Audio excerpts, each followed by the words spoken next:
Good morning students, I am MRK. We are going to see plus 1 mathematics, chapter 1, exercise 1.3, 7th sum. Question என்ன கேட்டிருக்கு அப்படின்ட்டுனா find the largest possible domain of the அந்த கொடுத்துருக்கு function f of x equal to அதை right பண்ணுறேன் 7th sum f of x is equal to நியூமரேட்டரில் என்ன இருக்குது அப்படின்னா 4 minus x square root of 4 minus x square divided by root of x square minus 9. எப்பயுமே ரூட்டுக்குள்ளே வந்து நெகட்டிவ் வரக்கூடாது அப்படின்றது ஒரு ப்ரொசீஜர் இருக்குது, சரிங்களா? அதே மாதிரி கீழே டினாமினேட்டரில் வந்து 0 வரக்கூடாது அப்படின்றது ப்ரொசீஜர் இருக்குது.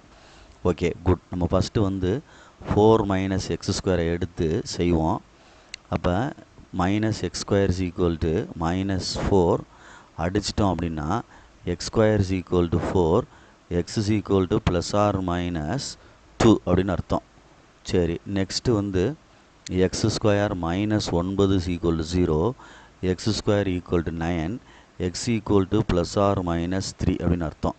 இப்போ நம்ம வந்து ஒரு நம்பர் லைனை எடுத்து இது எதாவது சாட்டிஸ்ஃபை பண்ணுது இன்டர்வல் அப்படின்னு பார்ப்போம், சரிங்களா? சொல்கிறது குறிச்சிக்கிறோம். அப்படியே இது வந்து மைனஸ் 3, அடுத்து மைனஸ் 2, இங்கே என்ன வரும் 2, இங்கே என்ன வரும் ப்ளஸ் 3 அப்படின்ட்டு வரும்.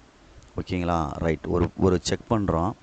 மைனஸ் 3க்கும் இந்த கேப்பில் ஒன்று எடுக்கிறோம். இந்த கேப்பில் ஒன்று எடுத்தோம்னா மைனஸ் 4 எடுத்து போட்டு பார்த்தோம்னு வச்சுக்க, மேலே என்ன ஆயிரும் 0 ஆயிரும்.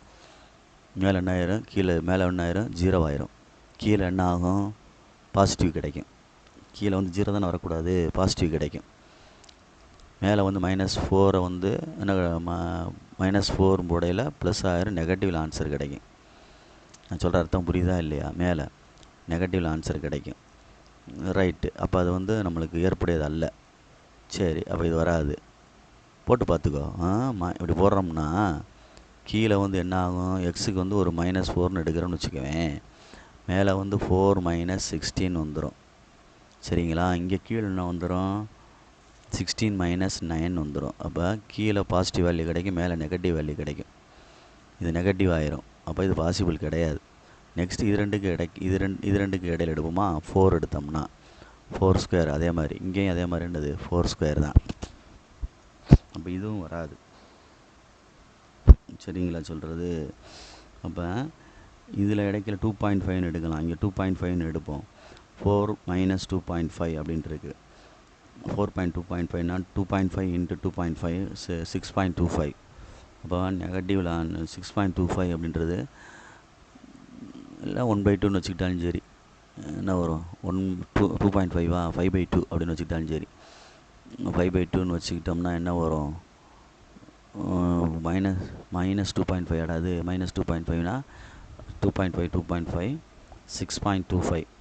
அப்போ மைனஸில் ஆன்சர் வருது, மேலே கீழே என்ன ஆன்சர் வருது.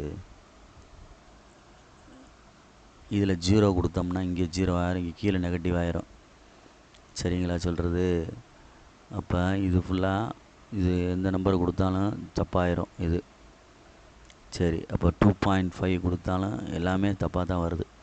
இது ரெண்டுக்கு இடையில கொடுத்தாலும் தப்பாக தான் வருது, இது ரெண்டுக்கு இடையில கொடுத்தாலும் தப்பாக தான் வருது. ஒரு நம்பரை கொடுத்து பாரு, நெகட்டிவ் வரக்கூடாது, 0 வரக்கூடாது, அவ்வளோதான். கீழே 0 வரக்கூடாது, மேலே நெகட்டிவ் வரக்கூடாது.